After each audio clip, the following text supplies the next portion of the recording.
Welcome to yet another episode of the Randomness Pod, where we dive into history, geopolitics, and foreign affairs and international relations. Today we have India's foremost sinologist, Professor B.R. Deepak. Welcome, sir. Thank you. And we're honored to have Professor Deepak with us. He has extensively studied China, China's history, foreign policies, international relations, its society. If China is the business, then he is the best in the business. So thank you so much for giving your precious time to us, sir. My pleasure. Sir, I would like to quote some things. The Tsinghua University is quick to remind observers that China's comprehensive national strength has far surpassed India in the last 15 years. And according to a story filed by the Hindu based on a research paper at an annual Director Generals of Police conference organized by the Intelligence Bureau India may have lost access to 26 out of 65 patrolling places along the LAC in Ladakh. And you rightly mentioned that as long as social cohesion, communal harmony is in disarray, the kind of understanding India seeks from China will be impossible. It's a big question. So I'll break it down in a couple of components. As far as comprehensive national strength is concerned, there is no doubt. And if we, see, the kind of strides China has made in economy, technology, military, it is unprecedented. So we have to acknowledge that fact. And I'm not talking about 80s or 90s. I think in the last 2 decades, say, for example, 2010, when China became the second largest economy in the world, its GDP, it was, around $6 trillion. And we are not that mark as yet. We aspire to be a $5 trillion economy, but we are looking at target of 2027. That means, so China achieved this target almost 17 years before us. And by the time Xi Jinping took over the reins in China, so China's economy was almost $12 trillion. And then between 2012 and say 2025, so it adds further $6-7 trillion to its economy.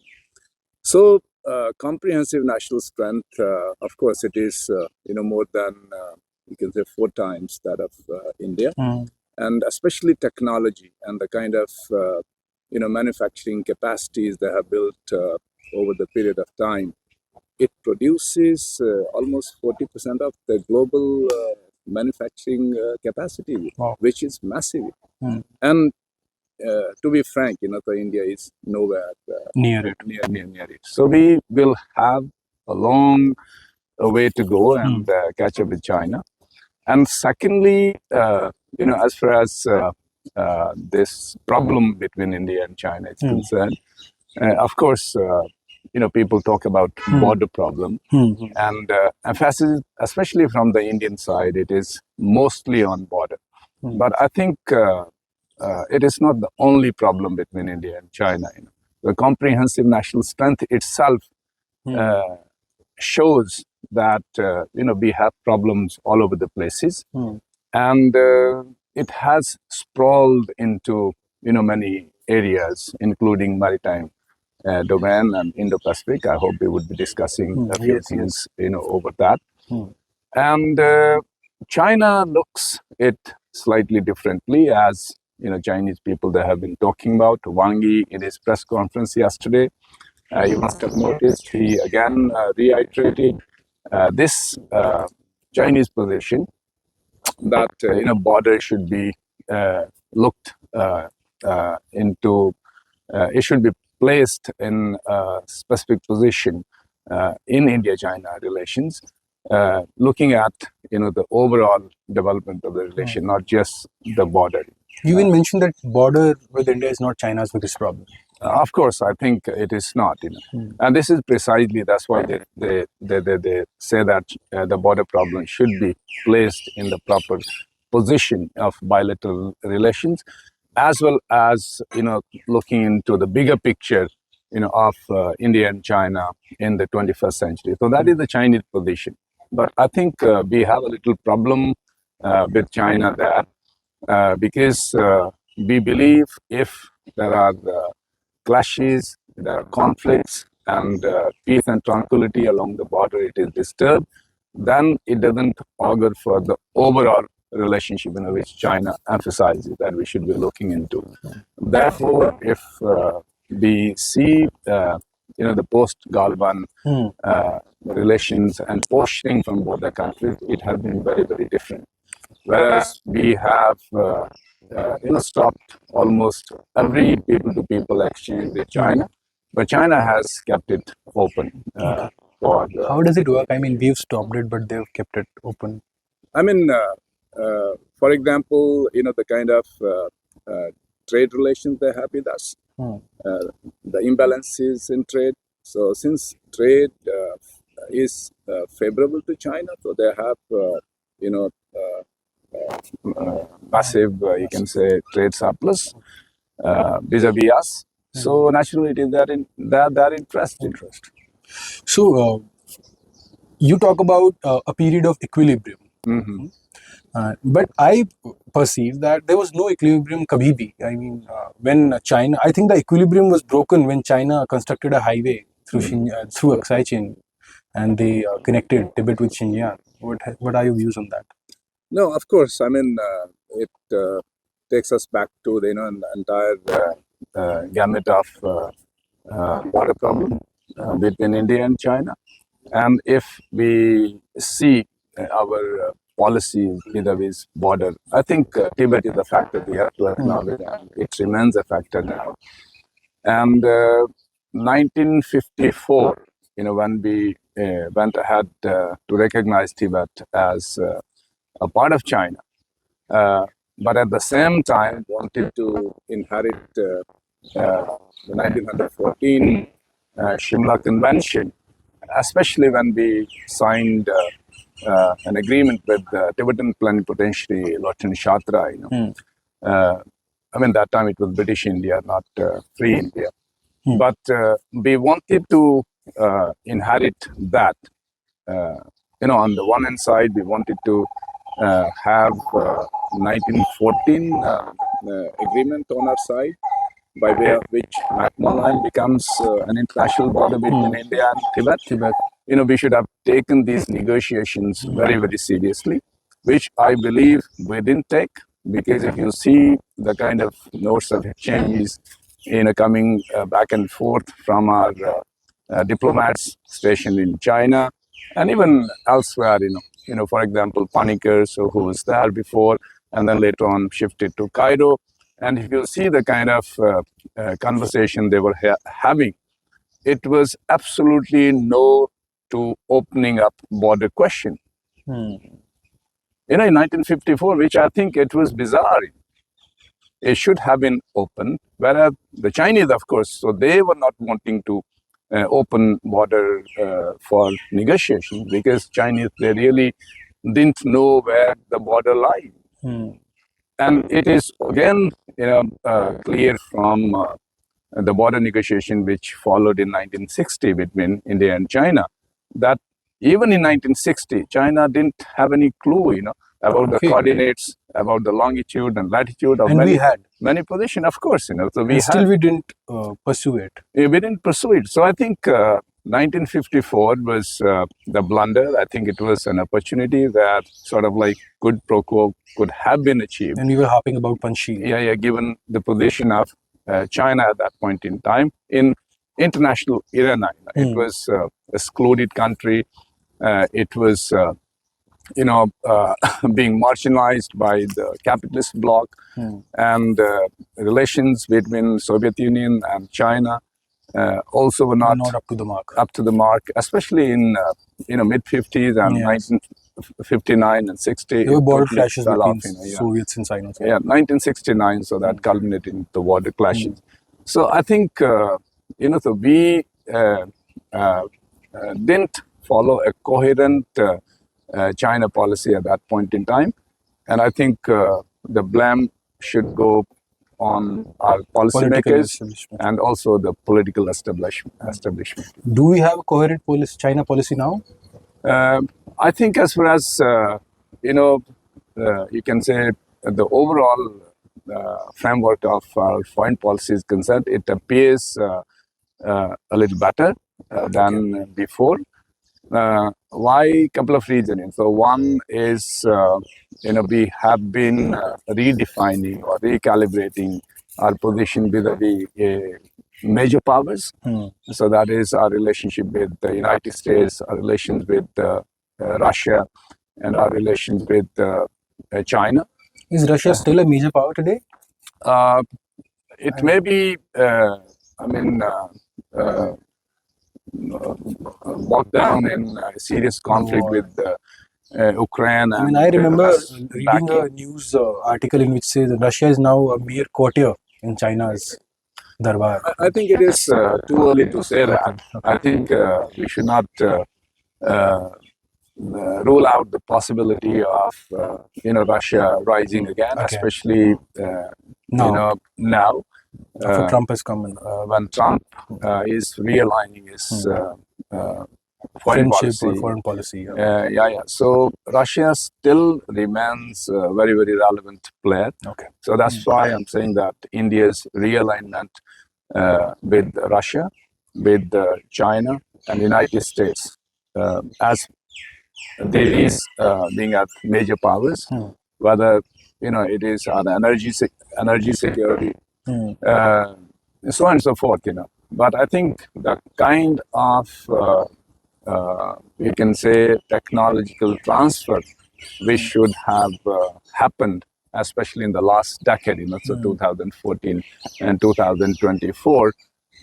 I'm a bit disappointed that it's underwhelming, at least. So the way it should have gone through, because we have signed so many things with the United States, but as far as the real transfer of technology, it has not happened. We have purchased a lot of military platforms from United States, but then the kind of transfer of technology, I think there we are lacking. And I'm still pessimistic under Trump that it will not happen. He's adamant to give us the F-35s, though. I think purchase is okay. I mean, if you want to buy platforms, but technology transfer, whether he's going to produce them in India, so that is the catchphrase. Sir, let us go back into time. You call Indians and Chinese cultural and civilizational cousins. I mean, after all these deep historical and cultural ties, can we reconcile them? I mean, when we keep in mind today's modern geopolitical hostility? I think one, of course, the civilizational ties, so they are at a very, very different scale. And I think if you have to take a stock of India's foreign policy today, in ancient times, I think 80% it would be with China. Wow. It was mostly China-centric. I mean, if I think about geography, then we are concentrated on the Indo-Gangetic plains and Indus plains. And Chinese are way far away from us. Yeah. But still, 80% of the trade and... I think this is my personal assessment, because I'm basing it on on Chinese historical material, historical record, and they have a recorded history of over 2,000 years, ever since their first historian, Samachian, It's fascinating. So he started to write Chinese history, dynastic history, and then, after dynasty after dynasty, so it was recorded. And if you go through these Chinese documented records about China's engagement with India or vice versa, it is massive. So we will not find the kind of historical material. It is there in 24 histories of China. Nowhere else in the world, it would be there. It is on basis of this assertion that I'm saying that most of it was with China. Now there is a problem also to this, because many scholars and even including many sinologists, so they are of the view that it was primarily one-sided relationship because China was learning from India, and India was not learning from China. And to some extent, I think spiritually, I would say it is correct because I agree with the topmost sinologist, Indologist in China, Professor Ji Shalin, who was awarded Padma Bhushan by our government in 2007 or 8. 9. Okay. So he classifies India-China civilizational context, into two categories. One is the spiritual civilization, another is the material civilization. I think spiritually we influenced China much, much more than what China influenced us. Why? One, I think, if we see in the kind of sutras, Buddhist sutras, so they were taken from India to China, so they were massive. And if you see the Chinese historical records I was referring to, there is Kaiyuan era of these Buddhist catalogs. From 1st century AD to 8th century AD, in China, almost 185 top translators who were well versed in Sanskrit, who were well versed in Chinese, and of course they were assisted by thousands of scholars, students, and Chinese language experts. So they translated more than 2,000 plus sutras into more than 7,000 fascicles. We're talking about period of 1st century to 8th century. And this was the period when a lot of Chinese scholar monks, so they came to India, and a lot of Indians, maybe much, much more than what Chinese came here, so they were attracted. This was also the peak of Buddhism and... I mean, Buddhism acted as an umbrella. And it was under this umbrella, so that Indian cultural capital was transmitted to China consciously and unconsciously. Consciously, as I referred to, the translation of 7,000 plus fascicles of Buddhist sutras from Sanskrit to Chinese, and unconsciously, because when you are translating these sutras, many of the Indian concepts, so they were also rendered into Chinese, whether it is commentaries on Vedas, or Sankhya, or various other even mentioned knowledge how systems. Lord Ram reached China. That was one of the aspects of how these Indian epics, so they also made their ways to China. And Chinese scholars have mentioned them, and Mahabharata and Ramayana as eternal fountains of India. You mentioned a period of from 1st century AD to 8th century AD. So would we be right in suggesting that the rise of Turkic invasions in India led to some kind of a disconnect between India and China, and therefore the Mongol rule came in China? But there's a distinct difference that I read in your book. It was the Mongols in China ruled as Chinese rulers, Kublai Khan, but it was not the case in India though. So did that cause any kind of disconnect between the burning of Nalanda and the subsequent actions and events that took place? Yeah, of course. I think it went through these routes of communication. And between India and China, so if you talk about these routes of communication, so we primarily have 4. Of course, there are many smaller routes, of course. So one is the Central Asian route. It's called the Northern Silk Route, or we in Sanskrit called it Uttarpatha, Uttarpatha. And similarly, so there is this Southern Silk Route, which connects India's northeast to Myanmar and then to Yunnan and to Sichuan. And so this is the southern route. So in fact, the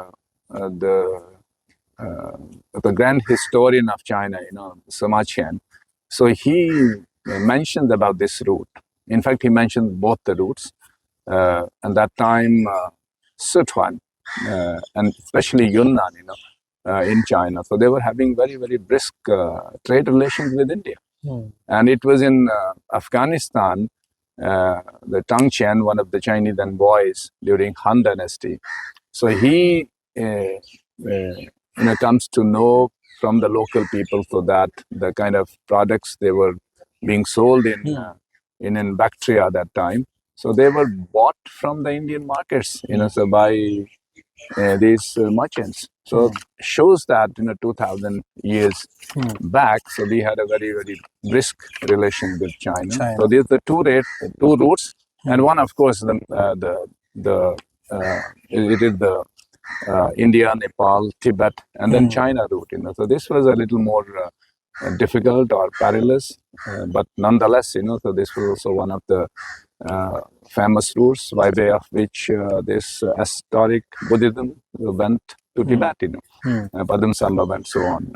And then, of course, the Maritime Silk Route. The Maritime Silk Route, though it was there in being, but came into prominence once the Muslim invasion, so they cut the Central Asian route, and then the the Maritime Silk Route, so it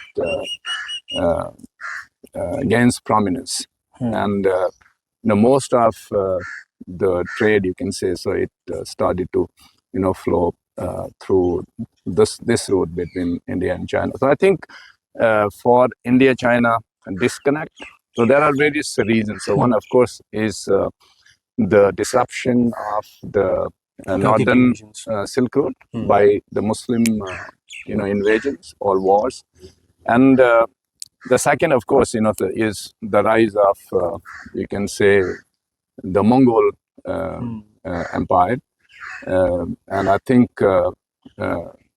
as the Mongol, they consolidated their position in China, so they became less you can say outward in terms of like their knowledge seeking. And so did we. Yeah, I think so did we. Because Buddhism at this point in time, so it had already you can say declined in India, and it has already been absorbed by various other polities in Southeast Asia and Northeast Asia. So I think that was one of the major reasons. So did any time in ancient times or even medieval times, did India and China see each other as equal civilization? Because China has this Sinocentrism, where China is the center of the world and everything around it is, while Chinese also think of India as land of the Buddha. But so did any time in history, did China see India as equal? I think there is no question of equal or unequal here. China was a civilization on its own, and India was also, a civilization, very strong civilization. And China looked towards India, I would say, as big brother, at that point in time. Wow. Yeah, so not the other way around, because the scholar monks, those who visited China from China from India, so they were, I would say, in awe of us. I mean, they were experts of Indian knowledge systems, and China was at awe, so these people, they know everything. And the Chinese monarchs, so they treated them as Raja Gurus, So many of them, they were patronized by Chinese kings, mostly, I would say, these northern tribes. So during 3rd century AD, to I would say 7th century. So this was the period, 300-400 years of period. The Gupta period. And it was also the period of metamorphosis, of Indian culture system into the Chinese culture system under the patronage of these, smaller polities who were northern tribes, So they were not the middle kingdom kings. These were the people, those who had come from north, and then they had taken sway of China. So in the process of you can say unifying the people, the you can say consolidating their powers. So they thought it necessary to incorporate, Buddhism into their political agenda. And I think that metamorphized the Indian culture system and with the Chinese culture system. So I think it was a great Time for both of us, development, and a great time for both of us. But of course, so that was the civilizational linkages. But I think, the other part which we were talking about, the material part of it, that balances out, the spiritual part. Spiritual civilization is matched by the material civilization. China was materially very, very advanced. Okay. You see the paper manufacturing, you see the gunpowder, and you see silk, you see the porcelain, so on and so forth. So these were traded with India, by China. Not only with India, of course, from India, so they went to Roman Empire, so on and so forth. Even India had a lot of trade with Roman Empire. Huh? Yeah. I mean, India was a link. I would say India was a link. If you see, even during Han Dynasty, there were ships coming to India, and Kanchipuram is mentioned in Chinese historical records. And later on, during the 14th century, Calicut, it emerged as one of the trading. The Calicut in Kerala. Right? Yeah. So, it was one of the important destination of Zheng He's voyages. Every voyage, so he used to land there and then, trade there with people. I mean, there were thousands of people on board his ships. And these people, so they used to then trade further with, various other polities in and around India. So, sir, like you mentioned, China had a lot of spiritual import from India. The Chinese elite absorbed a lot of Indian school of thoughts. But the Chinese politics, was it ever,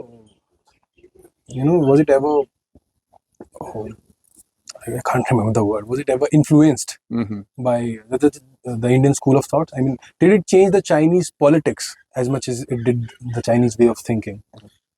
I mean, if you see the structure of the governance, I would say no, right? Okay. Because it remains, you can say, the palace-centric approach. And I think, the China, if I simplify it, they had this palace culture.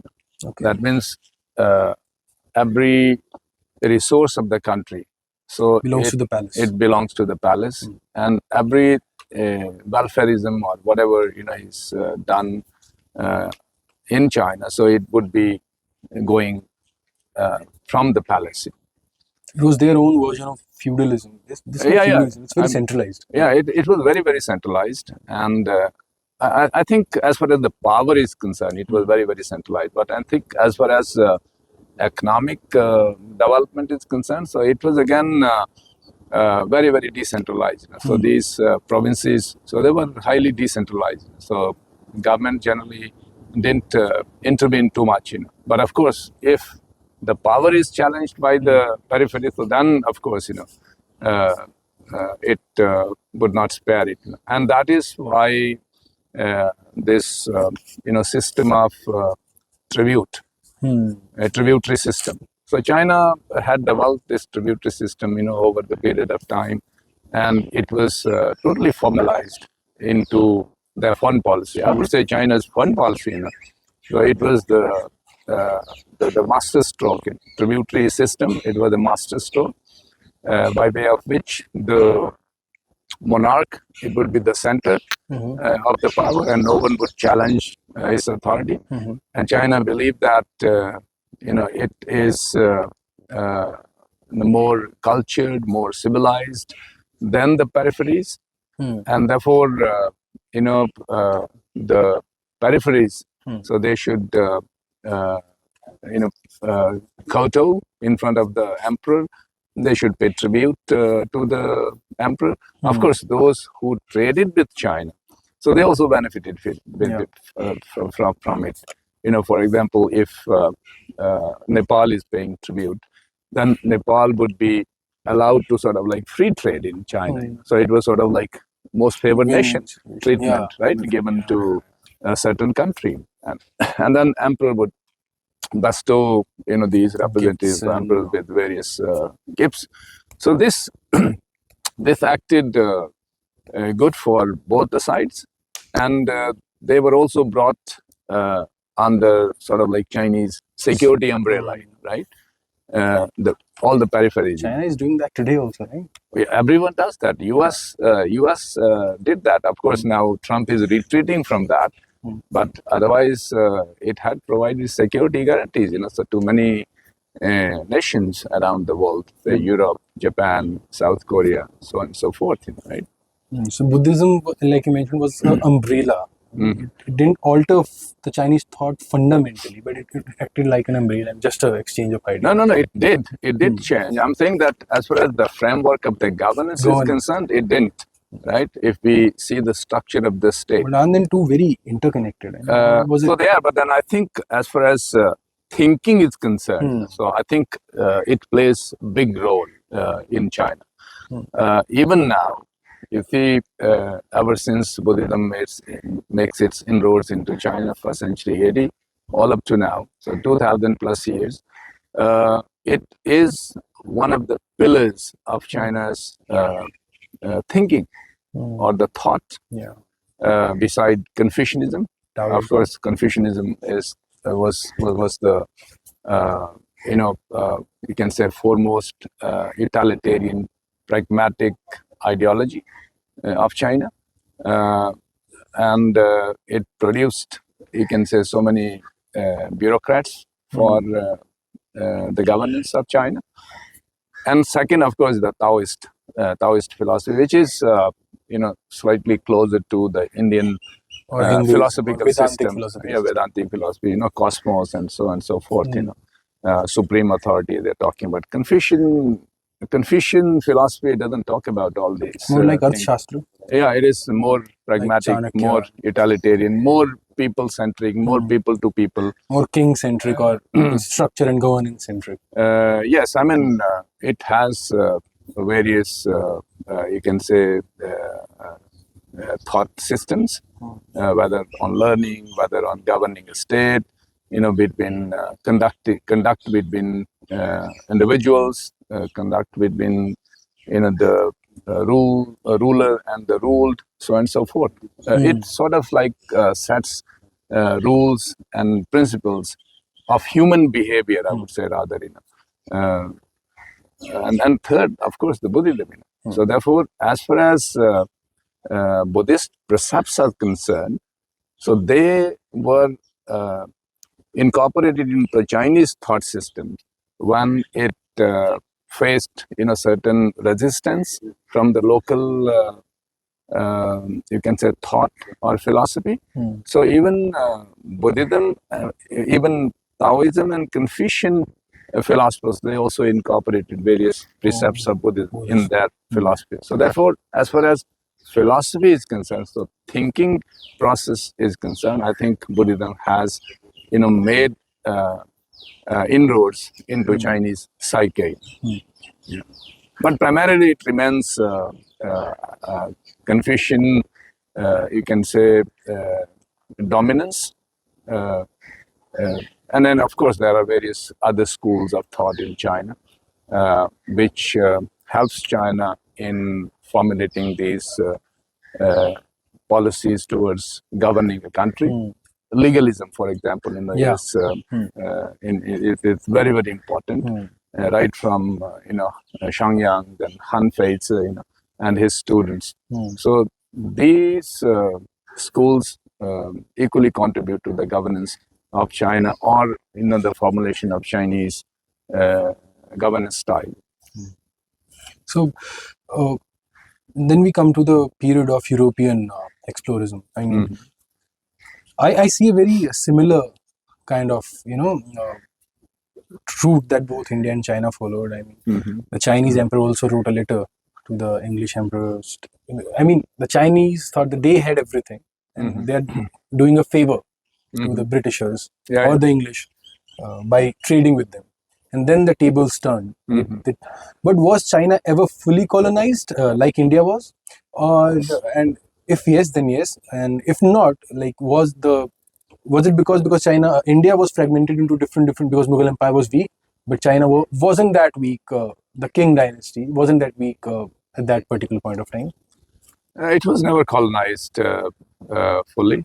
And of course, I mean, if you see the Nepal. Mongol Empire, if They you did. see the Qing Empire, so they could be treated as foreigners. You know, Even so they were, Manchus can be. yeah, I mean, Qing dynasty, Manchus. So they were two foreign dynasties, but there were various foreign dynasties when we were talking about, metamorphosis of Indian culture, thought, or knowledge systems into China. So that time they were all barbarians, the rulers during, they call it the period of, Wei, Qin, northern and southern dynasties. So this was the period of big fragmentation of Chinese society or polity in history. So during that point in time, and also then say Mongol, but Mongol, they unified China and then they were, ultimately, you can say, Sinicized, right? And so was the case of Manchus, those who were also foreigners. But then in the course of history or the rule, of 268 like plus years, Shakyas or Huns in India. right? So they were again assimilated completely into, the Chinese culture system, right? So that way, I think if we see foreigners coming into China and then getting assimilated, so that is one case. But then, for example, the Europeans, so they coming the way they colonized India. In that sense, China was not colonized so during Qing Empire. So Qing was a great empire. It was a strong empire. And I think it was because of the diplomatic maneuverability of the Qing officials, so that they managed to compensate the invaders. They managed to cede some of the areas, say coastal areas primarily, for example, Hong Kong, say Macau, and some of the concessions also, in Shanghai and in say Wuhan and Hankou and other areas in China. But apart from these, right, it was never totally colonized by any power. So that's what Mao has said, that it is semi-feudal and semi-colonial country, because it was not fully colonized. It was not fully ruled by one dynasty, because these pockets, so they were ceded to the British, to the Portuguese, some concessions to various powers, including Belgium, Netherlands, and Japan, and Russia, and so on and so forth. So that was, I think, China's diplomatic success, I would say, of the Qing diplomats. And that is also exhibited when they are negotiating with British India. So you can see British India, it was huge empire with a big power. But the way the Qing diplomats, they engaged British, I think they turned the tables. For example, most of the negotiations, they centered around Tibet, because the British, so they wanted to have inroads in Tibet, for trade or also for strategic reasons. They wanted to create a buffer between India and China on the one hand side, and to some extent, also with the Russia. So therefore, if we see whether it is the 1890 charter on Sikkim and Tibet boundary, which was negotiated in Kolkata, and also say 1906, you can say regulations by the Chinese and the British over Tibet, and 1908 regulations, and then also you can say 1914. So if you see these parleys, diplomatic parleys, the Chinese, they were engaging the British, irrespective of having the upper hand right? Military, technologically, and also in the global power structure. But the Chinese, they did a wonderful job, and then they never yielded to the British. In fact, when Shimla Convention was signed between the Tibetans and the British, in the wake of Young Husband's military expedition in 1904, Tibet was reduced as a protectorate, like Nepal, like Bhutan. Of India. Yeah. British India, right? But then the Chinese intervened because China was treated as a foreign country in that convention. And China said that since we have our stakes in Tibet, therefore we would negotiate at the behest of Tibet. And the British, they agreed. In fact, many of the agreements British India signed with China, so they bypassed Tibet on many occasions. Is there any place in the world where British didn't create a mess? Yeah, I mean, they had created a lot of mess, but then, this is the empire, It is them who took us to the McMahon line, right? Yeah, I mean, it is a byproduct of 1914 Shimla conference, right? In fact, Shimla conference, it was called to negotiate the borders between inner and outer Tibet, not between India and Tibet, right? So McMahon line was just drawn, for the sake of clarity of borders, but the focus was on inner border between inner Tibet and outer Tibet. In fact, the British, they planned to bifurcate Tibet on the lines of inner and outer Mongolia. You mentioned the blue line for that and red line for McMahon. Yes. McMahon just slipped the red line in that. Yeah. So the negotiations were never on McMahon line. But I think it is the folly of the British as well as the Tibetans at that point in time that they didn't accept the Chinese proposal, of a line at Gyamta or Anta, which was suggested by the Chinese after 1914 convention was signed between Tibet and British India.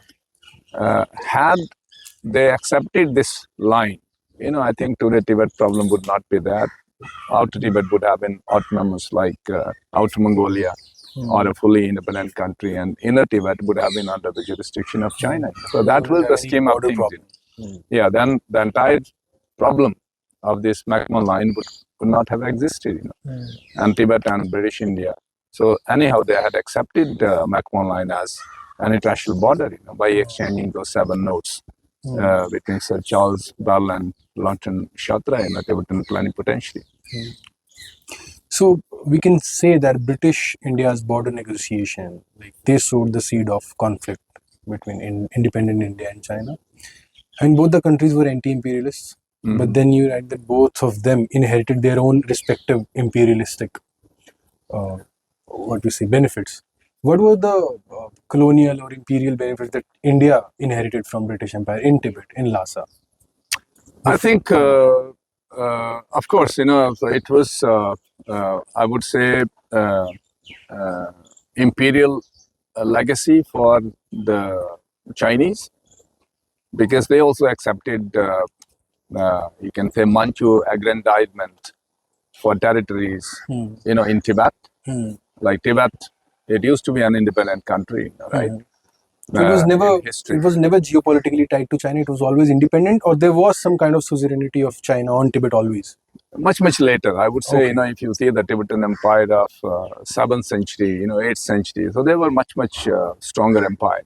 And in fact, they had many wars with China also. They even won. And and they won them, right? The pillars outside the Potala Palace, they remind of those treaties, between 2 empires, the Tibetan Empire and Chinese Empire, right? So, but it was much later, I would say, from Mongol onward, that lose control of the Mongol Empire. So it started to manifest in Tibet. in certain areas. And then I think more specifically it started during Qing dynasty, when I would say that it was brought under the suzerainty of China. Right? To be precise, it was in the wake of Nepalese invasion of Tibet in 1790-91. So this was the period when Tibet called for China's support, and the Chinese Emperor Qianlong, so he dispatches huge armies and drove away the Nepalese from Tibet. And it was in the aftermath of that some sort of like the Chinese governing mechanism, it was imposed on Tibet. Spiritually, for example, this golden urn business, so it was donated to Tibetan by Qianlong Emperor, and also like uniform currency, it was also issued by the Chinese Emperor, and also the passports, for these traders, those who would be coming from outside China. So I would say that, from this period onward, so they had a very strong stake, and the Chinese had a very strong stake in Tibet. But having said that, Qianlong or any Qing monarch, so they didn't they didn't want to integrate Tibet into the political map of China. They never did it. They never did. In fact, the only occasion was during, I would say, KMT regime, when they carved, when they carved a province out of Tibet in the eastern Tibet. It's called Kham. So Kham was carved as a province out of Tibet, and later it was again restructured. When the communists took over Tibet, and some parts, so they were assimilated into Sichuan and some in Yunnan, and Qinghai was also carved into a separate province. So I think if you see the relationship between Tibet and China as such, I would say from Qing dynasty onwards, so China had certain stakes there, but at the same time, Tibet was controlled by Tibetans. They had their own parliament. Kashag was there. They enacted their own laws and regulations. So they conducted their own treaties with the foreigners. For example, we mentioned about Nepalian invasion. There was another Nepalian invasion in 1856. Okay. And by way of which Tibet negotiated a treaty with Nepal, and Nepal got extraterritorial rights in Tibet. They negotiated, with British India, and Tibetan, they negotiated the peace treaty with Mongolia also. So they conducted their own foreign affairs and also maintained their own army to protect Tibetan sovereignty. But it is also true that during Qing dynasty, the Tibetans, so they were bypassed, by the Chinese and also foreign powers, say British India. So we mentioned about 1890 Convention of Calcutta, when Tibetan boundary and Sikkimese boundary, so they were negotiated. That was totally an act of the Chinese and the Britishers, and Tibet had no stake. When the Tibetan came to know about these, so they uprooted the boundary pillars. So they didn't accept, and this happened on various occasions, between China and Tibet. It was only during the last days of the Qing dynasty, I would say 1900, 20th century. 1905 to 1910, 11. So these 5-6 years, when they thought that Tibet may be reduced as the protectorate of the British, which in fact 1904 convention, would have done it had it been executed by the British. Why didn't they do it? I mean, there was a change of viceroyship in India. When Curzon was here, so I think he was very, very proactive. And We he, also talk about Colonial geopolitics. yeah. So, I mean, it was during his time, but as soon as he leaves India, Minto and also these guys, so they were not, Really interested in it. really interested. It was far off, from British frontier, and perhaps, the Great Game at this point in time, it was also not that intense. So the Chinese reversed the tables, so they negotiated again with the British.